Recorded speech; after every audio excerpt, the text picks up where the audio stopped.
Deep within the isotope geochemistry laboratory housed by the British Geological Survey, silence reigns, broken only by the soft hum of equipment, mass spectrometers continuously analyzing ancient samples. Among these samples is a small fragment, just slightly larger than a thumbnail, a charred, porous bone that had long gone unnoticed.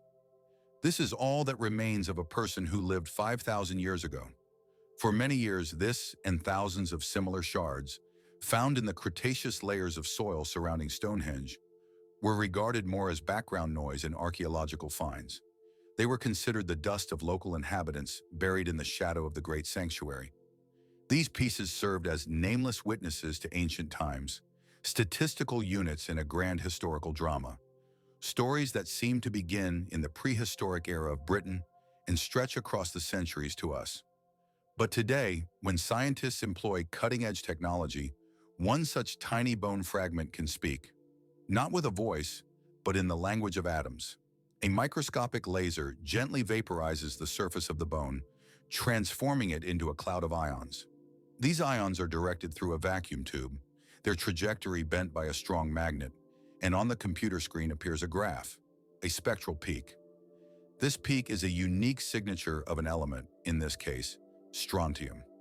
It's like a chemical passport inscribed in the bones, unerringly indicating the individual's childhood diet and drinking habits. And this passport points to a different place than the ones we usually associate with this site. It indicates a land soaked by rains, ancient volcanic rocks located on the western coast, just 250 kilometers away. This person was not a local, he was a stranger, a pilgrim from another region, and he is not an exception but a rule. This discovery, made in the quiet of the laboratory, is not merely a new piece in the mosaic of Stonehenge's history. It's like an explosion beneath the foundation of our understanding of ancient Britain. This find becomes dynamite capable of destroying the entire picture we have long considered to be the truth. It's a clue that turns the world's most famous monument and its mysteries into a crime scene. Crimes against our confidence, against the familiar notions of ancestors that we have long accepted as fact. Before moving on to the main part of the story, I would like to ask for a small favor. Any reaction from you, like or subscription, would be the best appreciation for the work done. Because if these tiny bones are the remains of aliens, then the entire story we were told before is a lie. The story that the ancient temple on this plain was built by local farmers is a very convenient and logical version. But it's not the truth at all. This tiny fragment of bone is the first thread in a vast web that, if pulled, could unravel the entire picture of the past that we have come to accept as accurate. And this picture is so enormous, ambitious, and astonishing that it makes us question the very concept of history. What truly happened on this plain 5,000 years ago? Why did the truth turn out to be far more shocking than any legends about wizards and giants? Before understanding the scale of this revolutionary discovery, we need to recall the old, long-established story about Stonehenge, the version that archaeology has built over the past century and a half. This theory was elegant, logical, and seemed quite convincing. It depicted the builders of Stonehenge as settled, conservative people, possessing impressive ingenuity, but ultimately provincial. Their world was limited to chalk hills and river valleys of southern England. The most grandiose creation of these people, Stonehenge, was seen as the pinnacle of their culture, the quintessence of their achievements. All signs and facts appeared to support this theory, explaining the origin and construction of Stonehenge. Let's start with the largest stones, the giant Sarsen triliths that form the recognizable silhouette of this ancient monument. In the mid-20th century, scientists conducted a geochemical analysis that revealed these massive sandstone blocks, each weighing up to 40 tons, originated from the Marlborough Downs area. This region is only about 30 kilometers north of Stonehenge. Moving such enormous stones was an incredible engineering feat for ancient people, requiring coordinated work by hundreds of individuals, skilled use of wooden rollers, sledges, and sturdy hemp ropes. Despite the seeming impossibility, this was a quite achievable challenge. Such a scale of work fell well within the scope of local efforts typical of that time and did not require mobilizing resources from the entire country. This indicated that a small but powerful tribal union was capable of mobilizing its people to build an important cult structure. The next part of the mystery involves the bluestones. These small megaliths, weighing from 2 to 4 tons, long remained a subject of wonder and speculation. Their origin was quickly established. They were transported from the hills located in Pembrokeshire in southwest Wales, about 150 miles or 250 kilometers from the Salisbury Plain. For decades, the question persisted. How could primitive people move such massive stones across mountains, forests, and the turbulent waters of the Bristol Channel? This question gave rise to two main theories. The first was called the glacial theory, which claimed that humans had nothing to do with it at all.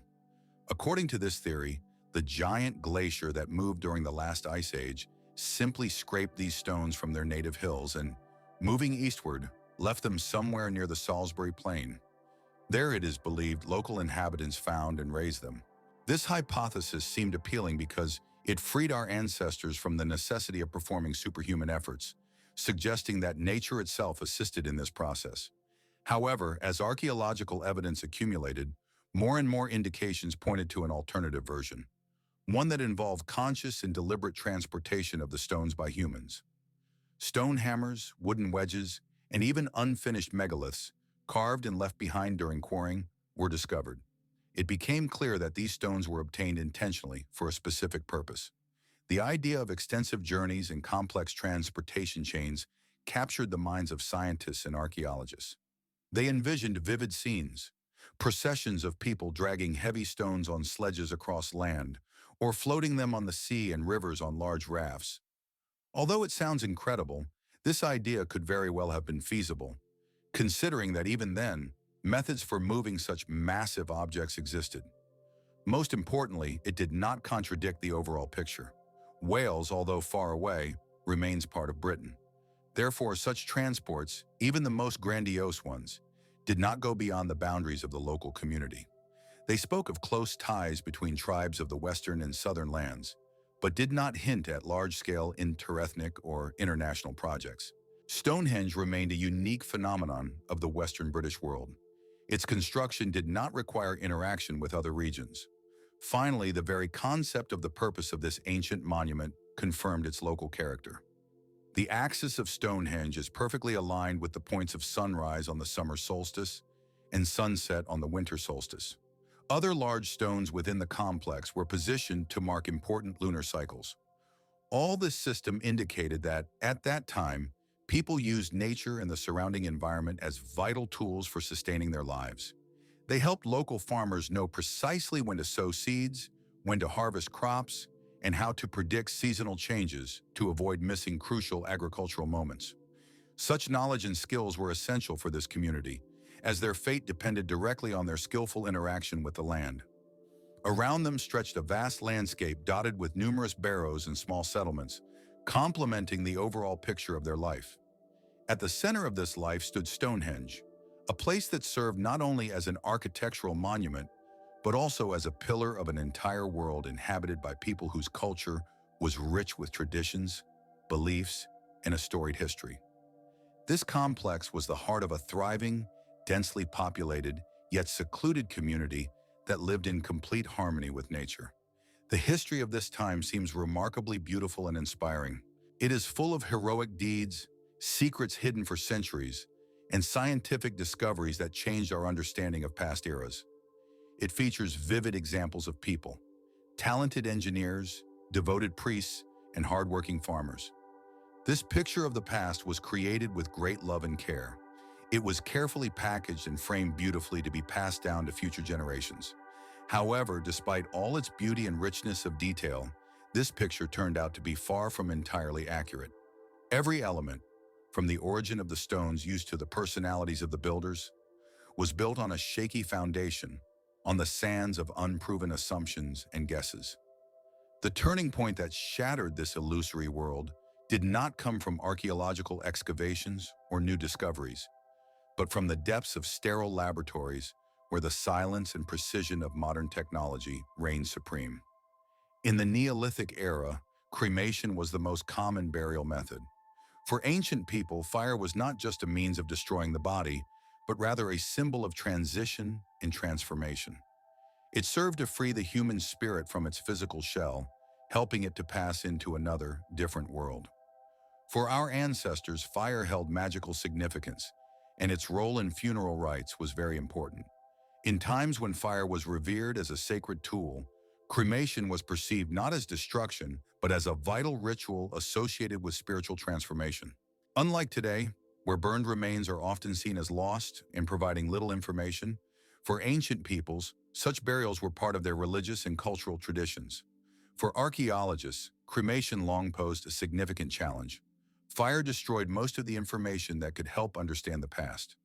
All that remained after burning were tiny, fragile, and deformed bone fragments, which seemed incapable of telling anything beyond the fact of death itself.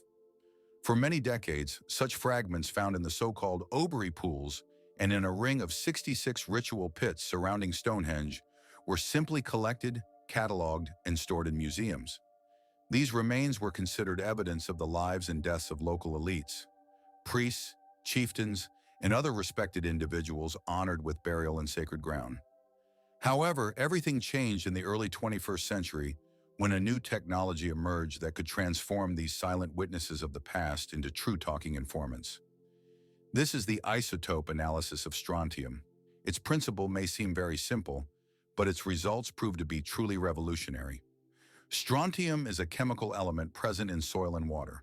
The unique ratio of its two isotopes, strontium with 87 protons and strontium with 86 protons, is characteristic of each specific geological formation. It is like a fingerprint. Their isotopic signatures, or the results of chemical composition analysis of bones and tissues, indicated that their origin was linked to the western part of the British Isles. These data pointed to ancient rocky lands located in Wales, Cornwall, and Devon. Some signatures, special chemical fingerprints, were so unique and specific that they could be conclusively associated with the region from which the famous bluestones of Stonehenge were brought, as well as with the Preseli Hills. This discovery proved to be a real breakthrough, as the implications of this finding were not just significant, but fundamentally revolutionary for the entire field of historical science. It was not merely a refinement of previously known data, but a complete rupture of existing paradigms, fundamentally altering the understanding of the antiquity and culture of this place. Until then, it was believed that those buried within the monument belonged to the local elite, the local inhabitants living nearby. However, new data showed that this was not the case at all. The people buried at Stonehenge were not part of the local aristocracy or ruling elite. On the contrary, it was a community united not by territory, but by shared culture and national identity. These people were part of a broad, nationwide elite that could have been born and raised hundreds of kilometers away from this site, at the other end of the island. Despite the distance, they considered Stonehenge their spiritual center, a sacred place where their bodies would complete their earthly journey and where their souls would find their final resting place. This meant that the monument was not just a regional temple or shrine dedicated to local deities, but became a symbol of all Britain, its spiritual and cultural center.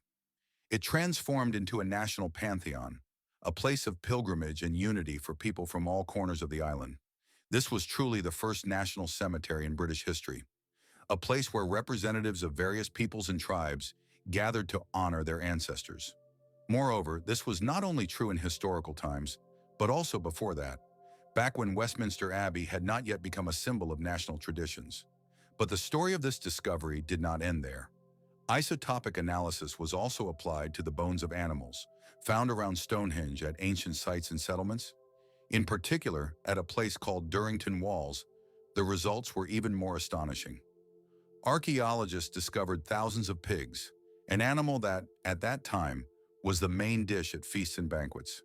These pigs had been brought from all over the island.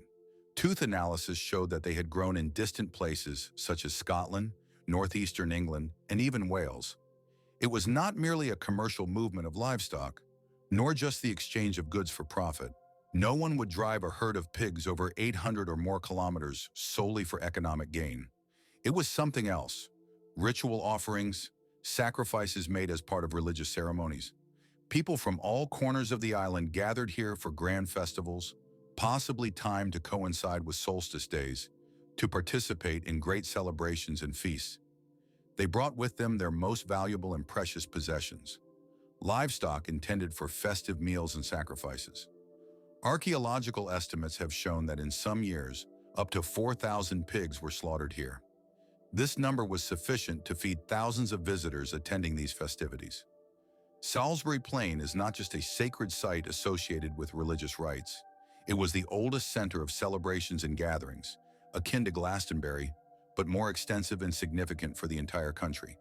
And it is precisely through these archaeological findings, through stories of the people, their journeys, their faith, and their ways of life, that we gain insight into this ancient cultural landscape. Among the discoveries were dozens of new barrows, some of which stood out due to their uniqueness, as well as a long barrow beneath which, according to radar results, a massive wooden structure was located.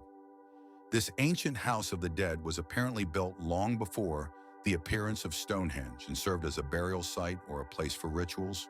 Additionally, new earthworks were found, consisting of giant earthen embankments that formed long parallel lines. These lines most likely served as ritual avenues, along which ancient people could move during their ceremonies and festivals.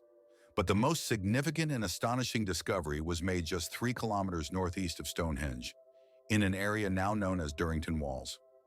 This site has always attracted the attention of scientists and researchers because it represented a giant earthwork, a circular area of land surrounded by a ditch and embankment. Its area was approximately 30 times larger than that of Stonehenge itself, making it one of the largest such structures in the region. Inside this enormous enclosure were the remains of a large settlement and several wooden circles, suggesting that it was here that the builders of the famous stone monument lived and feasted. At the time, it was believed that Stonehenge was a stone temple, a kind of sanctuary for the dead where rituals and ancestor burials took place. Durrington Walls, on the other hand, was considered a settlement made of wood, a place for the living, for those engaged in farming and social activities. Thus, these two sites symbolize two opposing worlds, one spiritual and ritualistic, the other earthly and everyday, each playing its own role in the lives of ancient people. However, geophysical surveys revealed that we had only seen the tip of the iceberg. Beneath the ground, beneath the very foundation of Durrington Walls, radar detected something truly incredible. Deep underground, a line of at least 90 giant standing stones was discovered, forming an arena or a large circular temple, so-called Superhenge. Some of these stones reached heights of 4.5 meters and were placed vertically, creating an impressive ensemble. Each of these ancient pits had a substantial diameter, over 10 meters, and a depth of about 5 meters. Collectively, they formed a perfectly circular outline with a diameter of about 2 kilometers, encompassing not only the Durrington Walls area, but also neighboring settlements. This colossal complex was the largest prehistoric structure ever found in Britain and possibly in all of Europe. Remarkably, all these pits were dug using only deer antlers and wooden shovels, without the use of metal or any mechanical equipment. This labor was truly colossal, requiring hundreds of thousands of hours of hard work and immense effort. Why did the people of that time undertake such large-scale projects? What was the purpose of this mysterious structure? The answers to these questions are not so simple.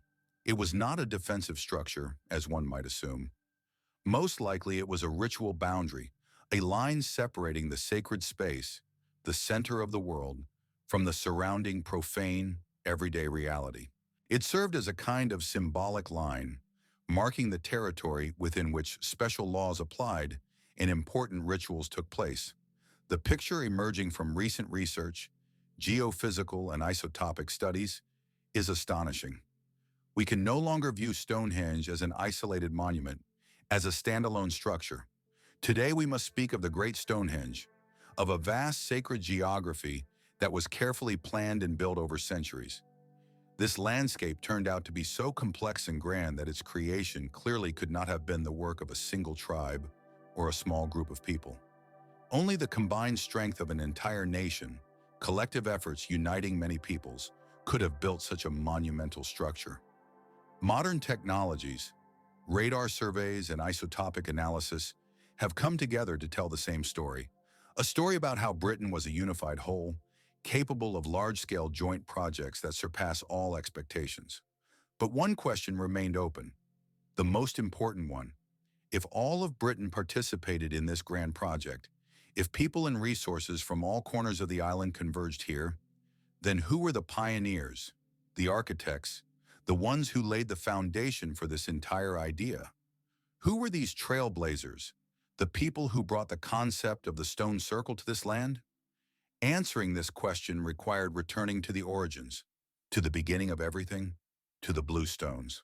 It is in Wales, on the hills in this region, that myths and legends are born. This place, the peaks covered with windy heather, with ancient rocky outcrops, seems imbued with history. The air here feels electrified, as if filled with memories of the past. It is from here, as we already know, that the blue stones of Stonehenge originate. For many decades, archaeologists have studied these hills in search of prehistoric quarries, and their efforts have been successful. Two key sites were discovered, Carn Gedog and Craig Rossi Felon, which confirmed that the dolerite and rhyolite stones used to make the blue stones came from these locations. Traces of ancient miners' activity remain in the rocks. V-shaped notches where wooden wedges and stone hammers were inserted, as well as loading platforms. Radiocarbon analysis of charcoal found in the quarries revealed an astonishing date, around 3000 BCE. This date was 500 years earlier than when these stones were placed at Stonehenge. This created a new mystery. What were these giant stones, weighing 4 tons each, doing for 5 centuries while they lay in the quarries? Were they simply mined and left to wait for their moment? It seemed incredible, and this idea appeared almost heretical in its assumptions. It sounded like a remnant of an ancient legend recorded by Galfrid Manmook in the 10th century. The legend told of the wizard Merlin transporting the famous Stonehenge from distant Ireland. Most archaeologists considered such a theory pure fantasy, a fabrication with no real basis. But among scientists, there was a man named Parker Pearson and his team who decided not to dismiss the idea and to begin systematic searches. They were looking for a needle in a haystack, trying to find a circle of vanished stones or the site where a majestic ancient monument once stood. Years of painstaking effort yielded little result. They examined dozens of megalithic structures in the area, but none matched the proposed parameters. Only in 1717 did a real breakthrough occur. At that time, the team was conducting excavations at a site called Vaughan Mound. On the surface of this place, only a few solitary stones and a fragment of a fallen dolmen, remnants of an ancient structure, were visible. But geophysical surveys using advanced technology revealed unusual anomalies underground. When archaeologists began removing the turf layer, their hearts beat faster. They felt they were approaching a solution, and indeed they started finding pits. Not just pits, but characteristic sockets for standing stones. In one such socket at the bottom, they found a perfectly matching imprint resembling a cross-section of one of the blue stones at Stonehenge. This stone had a unique pentagonal shape. In another pit, they discovered microscopic chips of rhyolite stones, which matched exactly with those in the famous monument. These were like clues indicating that something had indeed been here, something that could not be ignored. As the excavations expanded, an incredible picture began to emerge. The pits formed an arc, which constituted a massive stone circle. The team traced it over a considerable distance to determine its diameter. The figure they obtained stunned them to the core. It was exactly 110 meters. This coincidence was astonishing because such a diameter matched that of the outer ditch surrounding Stonehenge. The probability of such a coincidence was very low, almost negligible, but their discoveries did not end there. Using computer modeling, scientists managed to determine the astronomical orientation of this vanished circle. It turned out that its entrance was precisely aligned toward the sunrise on the day of the summer solstice. This orientation was completely aligned with that of Stonehenge. Two stone circles, separated by just 25 kilometers, built in different eras, had the same diameter and the same astronomical alignment. Such coincidence could hardly be considered accidental. It was direct evidence. Vaughan Mound is precisely that prototype of Stonehenge, its ancestor, its original. And the famous monument on the Salisbury Plain is merely its exact replica, its legacy. Radiocarbon analysis of the organic material found in the pits of Vaughan Mound confirmed that these stones were extracted from there around 3000 BCE. It was during this period, as isotope studies show, that the first people from Wales arrived in the USA region. The entire picture became clear. It was not just a movement of stones, it was a migration of an entire people, or at least a significant part of the population, which for some reason left their homeland in Wales. And most importantly, they took the most valuable with them, not gold, nor livestock, nor riches in the form of precious objects. They took their temple, their stone ancestors, their sacred place. They dismantled it, carefully packed it up. It was not just a monument, it became a symbol, a living reminder of the close connection to their homeland, which they left far behind. This massive megalithic complex embodied not only faith, but also cultural ties stretching back into the depths of history. When in our time we discover Stonehenge, it evokes a special feeling, because behind it lies much more than just a stone in a field. It prompts us to ponder the most complex and important question: why? Why did an entire people, over many generations, decide on such an unprecedented act? Why did they choose to destroy their main temple, to transport its heavy stones over 250 kilometers, and to rebuild everything anew? This is not merely a relocation or movement of objects. It was an act that speaks of something much greater. It was an exodus, an act of departure, perhaps even a sacrifice. Today we lack written sources that could shed light on these events, and we can only form hypotheses based on indirect data and archaeological findings. The first theory that comes to mind is environmental. Around 3,000 years before our era, the climate in Britain began to change. It became colder and wetter, which could have led to crop failures and famine, especially in mountainous Wales, where conditions grew increasingly harsh. Salisbury Plain, with its more fertile soils and mild climate, might have seemed like a place to start a new life, a promised land for those seeking salvation. Throughout human history, migration in search of better lands has been common. People have always relocated to escape disasters or find new opportunities. But this version does not explain why they needed to take giant stones with them. Because migrants usually take only what is necessary, what is most important. Among the 80 giant stones, each weighing several tons, such a list of things was certainly not included. The second theory is conflict. Perhaps the people living in these lands were forced to leave their territories due to attacks by stronger neighbors or wars. In this case, to preserve their deities and religious images, they took with them stone statues and sacred relics to prevent enemies from capturing them. Maybe they aimed to establish a new spiritual center in a safer location to continue their traditions. This theory sounds dramatic, but archaeological evidence does not support widespread wars or destruction during that period. There are no signs of large battles or devastation in Wales at that time. Then, the third and most intriguing version remains: political and ideological. What if these relocations were not forced but a conscious act of unification?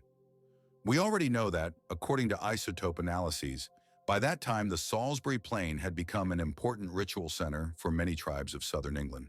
Perhaps the settlers from Wales were not refugees but missionaries, architects of a new era. They brought their sacred stones and their knowledge of megalithic architecture and astronomy, and they came here not by chance but with the goal of creating something greater, a center of power that would unite peoples. This could have been a very clever political move, relocating their temple to Wessex, which was already a meeting and intersection point. They were not merely establishing a new colony, they were sharing their sacred relics with other tribes, laying the groundwork for unity and cooperation. Stonehenge became a kind of melting pot, a place where different peoples, speaking different languages and having different traditions, gathered together under a grand project. The blue stones from Wales became the heart of this union, around which later and more majestic structures made of local sarsen stones arose. This symbol of merging cultures and traditions became a powerful testament to the idea that different peoples could unite for a common purpose. This theory explains many mysteries. It shows why people from all over Britain came here, because these ancient builders carried with them not just stones, but an entire idea, technology, and perhaps even specific beliefs and convictions that form the foundation of this great monument. Thanks to this, Stonehenge ceases to be merely a sanctuary or calendar.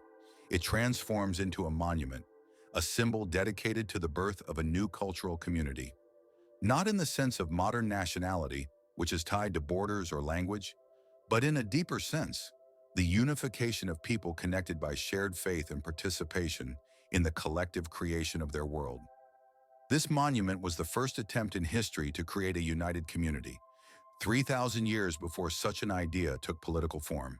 And this initiative did not originate from kings or armies, but from pilgrims, engineers, and priests, those who believed in the power of a shared spiritual essence and technological mastery.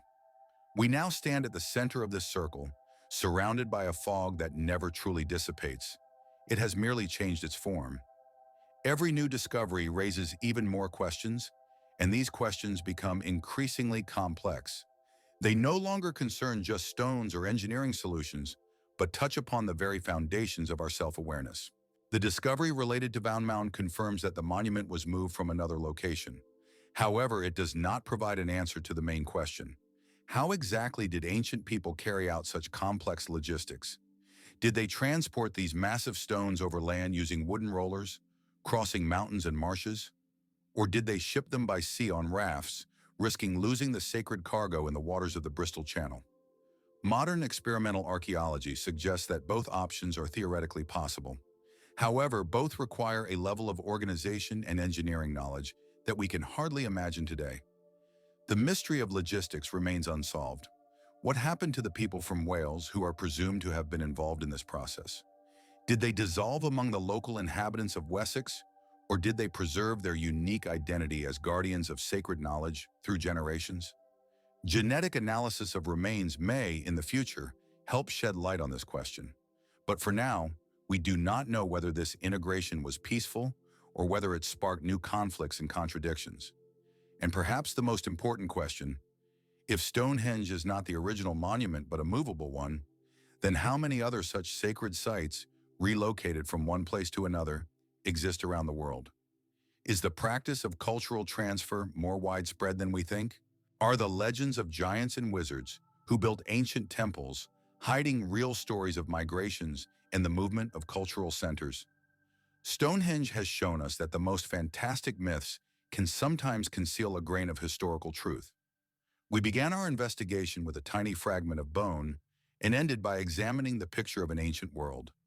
A world that turned out to be far more complex, dynamic, and interconnected than we had imagined. The story of this monument is no longer just about stones. It is a story about people, their ability to cooperate and help each other, their drive to cross vast distances in the name of faith, and their desire to maintain a connection with their past, even at incredible effort. These people carried their ancestors not only in their hearts but literally as 4-ton stones transported across land and water. What compelled them to undertake this incredible act? What reason, ecological, military, or political, pushed an entire culture to relocate its sacred site? And what does this say about us, about our tendency to underestimate those who lived before us, their wisdom, their faith, and their abilities? Please share your thoughts in the comments, because the most significant monuments of the past are not just stone inscriptions or sculptures created many centuries ago. The true value of these monuments lies not in their physical form, but in the questions they continue to pose to us through the ages and millennia. It is these questions that make us reflect on the meaning of life, on the values passed down from generation to generation, and on how the past influences our present and future. Each such monument is a kind of bridge between the past and the present, a reminder of the people and events that shaped history. They seem to whisper to us, pay attention to what was important to our ancestors and think about what is important to you today. It is these questions that help us understand how humanity has developed, what mistakes have been made, and what lessons can be learned to avoid repeating them. Although many of these monuments appear as simple stone structures or ruins, they contain deep meaning and wisdom that remain relevant even today. This is their true value. They not only tell us about the past, but also continue to pose questions to our time, provoking reflection and stimulating intellectual growth. They remind us of the importance of remembering our roots and constantly seeking answers to vital questions that do not lose their relevance over time. A huge thank you to everyone who watched this episode until the end. Your support is very important to us, as it inspires us to create new content and helps share knowledge with a broader audience. Your likes and attention are a sign of recognition that we are heading in the right direction. Also, don't forget to check the notification bell. Thanks to it, you'll always be updated on the latest news, won't miss our new episodes, and can continue exploring interesting topics, uncovering new facets of history and culture with us. Once again, thank you for your time and interest. We hope that our materials help you better understand the past and find important questions that remain relevant today.